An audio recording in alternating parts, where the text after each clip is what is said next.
ओम शांति। 17 मार्च 2025। बाबा के महावाक्य। मीठे बच्चे, पढ़ाई ही कमाई है। पढ़ाई सोर्स ऑफ इनकम है। इस पढ़ाई से ही तुम्हें 21 जन्मों के लिए खजाना जमा करना है।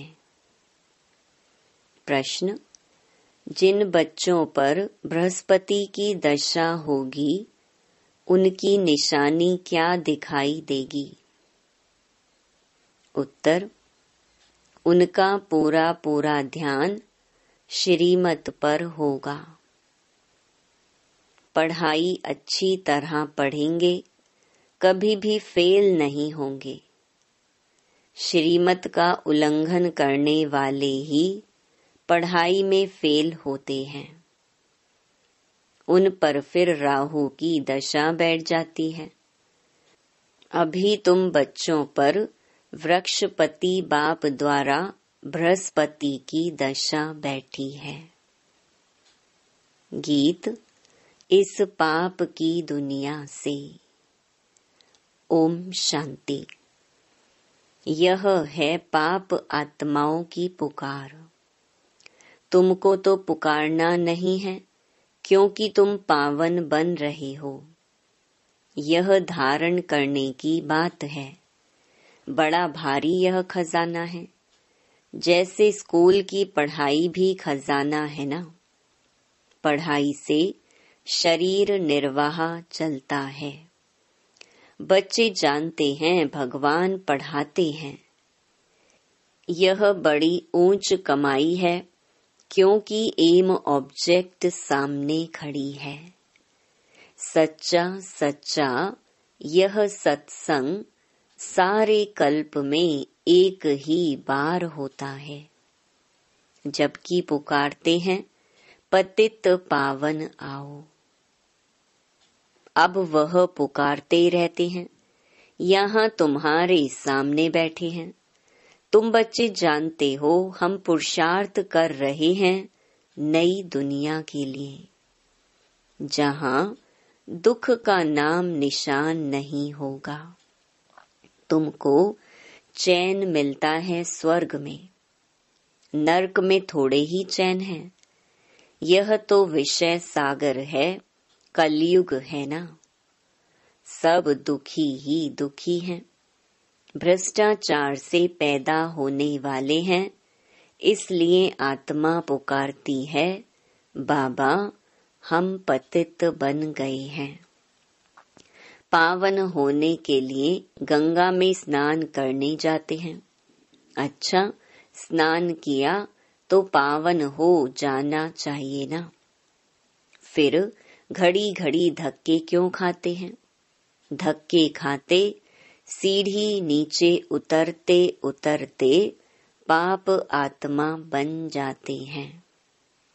84 का राज तुम बच्चों को बाप ही बैठ समझाते हैं, और धर्म वाले तो 84 जन्म लेते नहीं।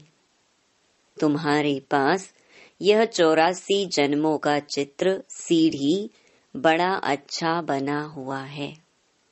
कल्प वृक्ष का भी चित्र है गीता में। परंतु भगवान ने गीता कब सुनाई, क्या आकर किया, यह कुछ नहीं जानते। और धर्म वाले अपने अपने शास्त्र को जानते हैं। भारतवासी बिल्कुल नहीं जानते। बाप कहते हैं, मैं संगम युग पर ही स्वर्ग की स्थापना करने आता हूँ। ड्रामा में चेंज हो नहीं सकती। जो कुछ ड्रामा में नोंद है, वह हूबहू होना ही है। ऐसे नहीं होकर फिर बदल जाना है। तुम बच्चों की बुद्धि में ड्रामा का चक्कर पूरा बैठा हुआ है। इस 84 के चक्कर से तुम कभी छूट नहीं सकते हो, अर्थात यह दुनिया कभी खत्म नहीं हो सकती। वर्ल्ड की हिस्ट्री ज्योग्राफी रिपीट होती ही रहती है। यह 84 का चक्कर सीढ़ी बहुत जरूरी है। त्रिमूर्ति और गोला तो मुख्य चित्र हैं। गोले में क्लियर दिखाया हुआ है हर एक युग 1250 वर्ष का है। यह है जैसे अंधों के आगे आईना, 84 जन्म पत्री का आईना। बाप तुम बच्चों की दशा वर्णन करते हैं, बाप तुम्हें बेहद की दशा बतलाते हैं।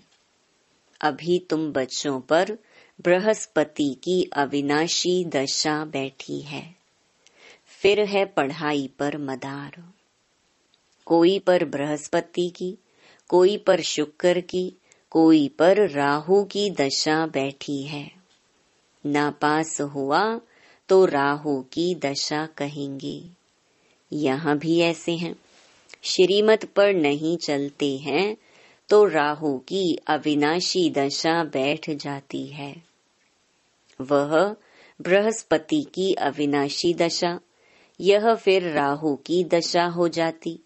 बच्चों को पढ़ाई पर पूरा ध्यान देना चाहिए, इसमें बहाना नहीं देना चाहिए।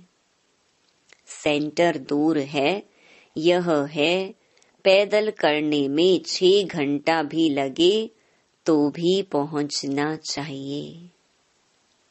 मनुष्य यात्राओं पर जाते हैं, कितना धक्के खाते हैं। आगे बहुत पैदल जाते थे, बैलगाड़ी में भी जाते थे। यह तो एक शहर की बात है। यह बाप की कितनी बड़ी यूनिवर्सिटी है, जिससे तुम यह लक्ष्मी नारायण बनते हो। ऐसी ऊंच पढ़ाई के लिए कोई कहे दूर पड़ता है या फुर्सत नहीं, बाप क्या कहेंगे? यह बच्चा तो लायक नहीं है। बाप ऊंच उठाने आते, यह अपनी सत्यानाश कर देते। श्रीमत कहती है पवित्र बनो, दैवी गुण धारण करो। इकट्ठे रहते भी विकार में नहीं जाना है। बीच में ज्ञान योग की तलवार है। हमको तो पवित्र दुनिया का मालिक बनना है। अभी तो पतित दुनिया के मालिक है ना। वह देवताएं थे डबल सिरताज, फिर आधा कल्प बाद लाइट का ताज उड़ जाता है। इस समय लाइट का ताज कोई पर भी नहीं है। सिर्फ जो धर्म स्थापक हैं उन पर हो सकता है, क्योंकि वह पवित्र आत्माएं शरीर में आकर प्रवेश करती हैं। यही भारत है जिसमें डबल सिरताज भी थे, सिंगल ताज वाले भी थे। अभी तक भी डबल सिरताज के आगे सिंगल ताज वाले माथा टेकते हैं, क्योंकि वह हैं पवित्र महाराजा महारानी। महाराजाएं राजाओं से बड़े होते हैं। उनके पास बड़ी बड़ी जागीर होती है। सभा में भी महाराजाएं आगे और राजाएं पीछे बैठते हैं, नंबरवार। कायदे सिर उन्हों की दरबार लगती है। यह भी ईश्वरीय दरबार है। इनको इंद्र सभा भी गाया जाता है। तुम ज्ञान से परियां बनते हो, खूबसूरत को परी कहा जाता है ना। राधे कृष्ण की नेचुरल ब्यूटी है ना, इसलिए सुंदर कहा जाता है। फिर जब काम चिता पर बैठते हैं तो वह भी भिन्न नाम रूप में श्याम बनते हैं। शास्त्रों में कोई ये बातें नहीं हैं। ज्ञान, भक्ति और वैराग्य 3 चीजें हैं। ज्ञान ऊंचते ऊंच है। अभी तुम ज्ञान प्राप्त कर रहे हो, तुमको वैराग्य है भक्ति से। यह सारी तमो प्रधान दुनिया अब खत्म होने वाली है, उनसे वैराग्य है। जब नया मकान बनाते हैं तो पुराने से वैराग्य हो जाता है ना। वह है हद की बात। यह है बेहद की बात। अब बुद्धि नई दुनिया तरफ है, यह है पुरानी दुनिया नर्क। सतयुग त्रेता को कहा जाता है शिवालय। शिव बाबा की स्थापना की हुई है ना। अभी इस वैशाल्य से तुमको नफरत आती है, कईयों को नफरत नहीं आती है। शादी बर्बादी कर गटर में गिरना चाहते हैं। मनुष्य तो सभी हैं विषय वैतरणी नदी में, गंध में पड़े हैं। एक दो को दुख देते हैं। गाया भी जाता है, अमृत छोड़ विष काहे को खाए। जो कुछ कहते हैं उसका अर्थ नहीं समझते हैं। तुम बच्चों में भी नंबरवार हैं। सेंसिबल टीचर देखते ही समझ लेगा कि इनकी बुद्धि कहाँ भटक रही है। क्लास के बीच कोई उबासी लेते या झुटका खाते हैं तो समझा जाता है इनकी बुद्धि कहाँ घर बार या धंधे तरफ भटक रही है। उबासी थकावट की भी निशानी है। धंधे में मनुष्यों की कमाई होती रहती है तो रात को 1-2 बजे तक भी बैठे रहते हैं, कभी उबासी नहीं आती। ये तो बाप कितना खजाना देते हैं। उबासी देना घाटे की निशानी है। दिवाला मारने वाले गुटखा खाते बहुत उबासी देते हैं। तुमको तो खजाने के पिछाड़ी खजाना मिलता रहता है, तो कितना अटेंशन होना चाहिए।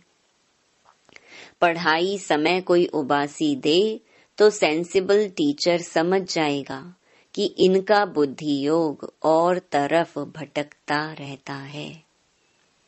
यहाँ बैठे घर बार याद आएगा, बच्चे याद आएंगे। यहाँ तो तुमको भट्ठी में रहना होता है और कोई की याद ना आए। समझो कोई 6 दिन भट्ठी में रहा, पिछाड़ी में किसकी याद आई। चिट्ठी लिखी तो फेल कहेंगे। फिर 7 रोज शुरू करो। 7 रोज भट्ठी में डालते हैं कि सब बीमारी निकल जाए। तुम आधा कल्प के महान रोगी हो। बैठे बैठे अकाले मृत्यु हो जाती है। सतयुग में ऐसे कभी होता नहीं है। यहाँ तो कोई ना कोई बीमारी जरूर होती है। मरने के समय बीमारी में चिल्लाते रहते हैं। स्वर्ग में जरा भी दुख नहीं होता। वहाँ तो समय पर समझते हैं अभी टाइम पूरा हुआ है, हम यह शरीर छोड़ बच्चे बनते हैं। यहाँ भी तुमको साक्षात्कार होंगे कि यह बनते हैं। ऐसे बहुतों को साक्षात्कार होते हैं। ज्ञान से भी जानते हैं कि हम बेगर टू प्रिंस बन रहे हैं। हमारी एम ऑब्जेक्ट ही यह राधे कृष्ण बनने की है। लक्ष्मी नारायण नहीं, राधे कृष्ण, क्योंकि पूरे 5000 वर्ष तो इनके ही कहेंगे। लक्ष्मी नारायण के तो फिर भी 20-25 वर्ष कम हो जाते हैं। इसीलिए श्री कृष्ण की महिमा जास्ती है। यह भी किसको पता नहीं कि राधे कृष्ण ही फिर सो लक्ष्मी नारायण बनते हैं। अभी तुम बच्चे समझते जाते हो, यह पढ़ाई है। हर एक गांव में सेंटर खुलते जाते हैं। तुम्हारी यह है यूनिवर्सिटी कम हॉस्पिटल। इसमें सिर्फ 3 पैर पृथ्वी चाहिए। वंडर है ना। जिनकी तकदीर में है तो वे अपने कमरे में भी सत्संग खोल देते हैं। यहाँ जो बहुत पैसे वाले हैं, उन्हों के पैसे तो सब मिट्टी में मिल जाने हैं। तुम बाप से वर्षा ले रहे हो भविष्य 21 जन्मों के लिए। बाप खुद कहते हैं, इस पुरानी दुनिया को देखते हुए बुद्धि का योग वहां लगाओ। कर्म करते हुए यह प्रैक्टिस करो। हर बात देखनी होती है ना। तुम्हारी अब प्रैक्टिस हो रही है। बाप समझाते हैं, हमेशा शुद्ध कर्म करो, अशुद्ध कोई काम ना करो। कोई भी बीमारी है तो सर्जन बैठा है, उससे राय करो। हरेक की बीमारी अपनी है, सर्जन से तो अच्छी राय मिलेगी। पूछ सकते हो इस हालत में क्या करें। अटेंशन रखना है कि कोई विकर्म ना हो जाए। यह भी गायन है, जैसा अन्न वैसा मन। मांस खरीद करने वाले पर, बेचने वाले पर, खिलाने वाले पर भी पाप लगता है। पतित पावन बाप से कोई बात छिपानी नहीं चाहिए। सर्जन से छिपाया तो बीमारी छूटेगी नहीं। यह है बेहद का अविनाशी सर्जन। इन बातों को दुनिया तो नहीं जानती है। तुमको तो अभी नॉलेज मिल रही है, फिर भी योग में बहुत कमी है। याद बिल्कुल करते नहीं हैं। यह तो बाबा जानते हैं, फट से कोई याद ठहर नहीं जाएगी। नंबर वार तो है ना। जब याद की यात्रा पूरी होगी तब कहेंगे कर्मातीत अवस्था पूरी हुई। फिर लड़ाई भी पूरी लगेगी। तब तक कुछ न कुछ होता, फिर बंद होता रहेगा। लड़ाई तो कभी भी छिड़ सकती है, परंतु विवेक कहता है जब तक राजाई स्थापन नहीं हुई है तब तक बड़ी लड़ाई नहीं लगेगी। थोड़ी थोड़ी लगकर बंद हो जाएगी। यह तो कोई नहीं जानते कि राजाई स्थापन हो रही है। सतो प्रधान, सतो रजो तमो बुद्धि तो है ना। तुम्हारे में भी सतो प्रधान बुद्धि वाले अच्छी रीति याद करते रहेंगे। ब्राह्मण तो अभी लाखों की अंदाज में होंगे, परंतु उसमें भी सगे और लगे तो है ना। सगे अच्छी सर्विस करेंगे, माँ बाप की मत पर चलेंगे, लगे रावण की मत पर चलेंगे। कुछ रावण की मत पर, कुछ राम की मत पर लंगड़ाते चलेंगे।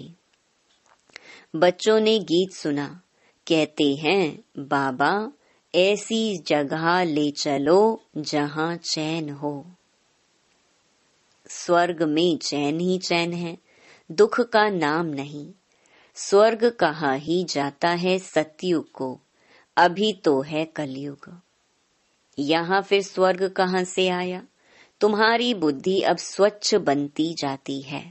स्वच्छ बुद्धि वालों को मलेच्छ बुद्धि नमन करते हैं। पवित्र रहने वालों का मान है। सन्यासी पवित्र हैं तो गृहस्थी उन्हों को माथा टेकते हैं। सन्यासी तो विकार से जन्म ले फिर सन्यासी बनते हैं। देवताओं को तो कहा ही जाता है संपूर्ण निर्विकारी। सन्यासियों को कभी संपूर्ण निर्विकारी नहीं कहेंगे। तो तुम बच्चों को अंदर बहुत खुशी का पारा चढ़ना चाहिए।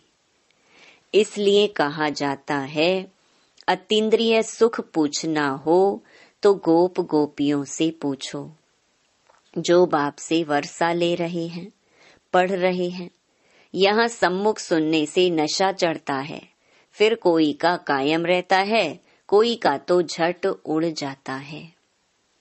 संग दोष के कारण नशा स्थायी नहीं रहता। तुम्हारे सेंटर्स पर ऐसे बहुत आते हैं। थोड़ा नशा चढ़ा, फिर पार्टी आदि में कहाँ गए, शराब बीड़ी आदि पिया, खलास। संग दोष बहुत खराब है। हंस और बगुले इकट्ठे रह न सके। पति हंस बनता तो पत्नी बगुला बन जाती। कहाँ फिर स्त्री हंसनी बन जाती, पति बगुला हो पड़ता। कहे पवित्र बनो तो मार खाए। कोई कोई घर में सब हंस होते हैं, फिर चलते चलते हंस से बदल बगुला बन पड़ते हैं। बाप तो कहते अपने को सब सुखदाई बनाओ, बच्चों को भी सुखदाई बनाओ। यह तो दुख धाम है ना। अभी तो बहुत आफतें आनी हैं, फिर देखना कैसे त्राही त्राही करते हैं। अरे बाप आया, हमने बाप से वर्षा नहीं पाया, फिर तो टू लेट हो जाएगी। बाप स्वर्ग की बादशाही देने आते हैं, वह गंवा बैठते, इसीलिए बाबा समझाते हैं कि बाबा के पास हमेशा मजबूत को ले आओ, जो खुद समझकर दूसरों को भी समझा सके। बाकी बाबा कोई सिर्फ देखने की चीज तो है नहीं। शिव बाबा कहाँ दिखाई पड़ता है? अपनी आत्मा को देखा है क्या? सिर्फ जानते हो। वैसे परमात्मा को भी जानना है। दिव्य दृष्टि बिगर उनको कोई देखा नहीं जा सकता। दिव्य दृष्टि में अब तुम सतयुग देखते हो, फिर वहां प्रैक्टिकल में चलना है। कलयुग विनाश तब होगा जब आप बच्चे कर्मातीत अवस्था को पहुंचेंगे। अच्छा, मीठे मीठे सिकिलधे बच्चों प्रति माता पिता बाप दादा का याद प्यार और गुड मॉर्निंग। रूहानी बाप की रूहानी बच्चों को नमस्ते। धारणा के लिए मुख्य सार। पहला, इस पुरानी दुनिया को देखते हुए बुद्धि का योग बाप व नई दुनिया तरफ लगा रहे। ध्यान रहे कर्मेंद्रियों से कोई विकर्म ना हो जाए। हमेशा शुद्ध कर्म करने हैं। अंदर कोई बीमारी है तो सर्जन से राय लेनी है। दूसरा, संग दोष बहुत खराब है, इससे अपनी बहुत बहुत संभाल करनी है। अपने को और परिवार को सुखदायी बनाना है। पढ़ाई के लिए कभी बहाना नहीं देना है। वरदान, श्रेष्ठ भावना के आधार से सर्व को शांति शक्ति की किरणें देने वाले विश्व कल्याणकारी भव। जैसे बाप के संकल्प व बोल में नैनों में सदा ही कल्याण की भावना व कामना है, ऐसे आप बच्चों के संकल्प में विश्व कल्याण की भावना व कामना भरी हुई हो। कोई भी कार्य करते विश्व की सर्व आत्माएं इमर्ज हों। मास्टर ज्ञान सूर्य बन शुभ भावना व श्रेष्ठ कामना के आधार से शांति व शक्ति की किरणें देते रहो, तब कहेंगे विश्व कल्याणकारी। लेकिन इसके लिए सर्व बंधनों से मुक्त स्वतंत्र बनो। स्लोगन, मैंपन और मेरापन यही देह अभिमान का दरवाजा है। अब इस दरवाजे को बंद करो। अव्यक्त इशारे सत्यता और सभ्यता रूपी कल्चर को अपनाओ। सत्यता की परख है संकल्प, बोल, कर्म, संबंध, संपर्क, सब में दिव्यता की अनुभूति होना। कोई कहते हैं मैं तो सदा सच बोलता हूँ, लेकिन बोल व कर्म में अगर दिव्यता नहीं है तो दूसरे को आपका सच सच नहीं लगेगा। इसीलिए सत्यता की शक्ति से दिव्यता को धारण करो। कुछ भी सहन करना पड़े, घबराओ नहीं। सत्य समय प्रमाण स्वयं सिद्ध होगा। ओम शांति।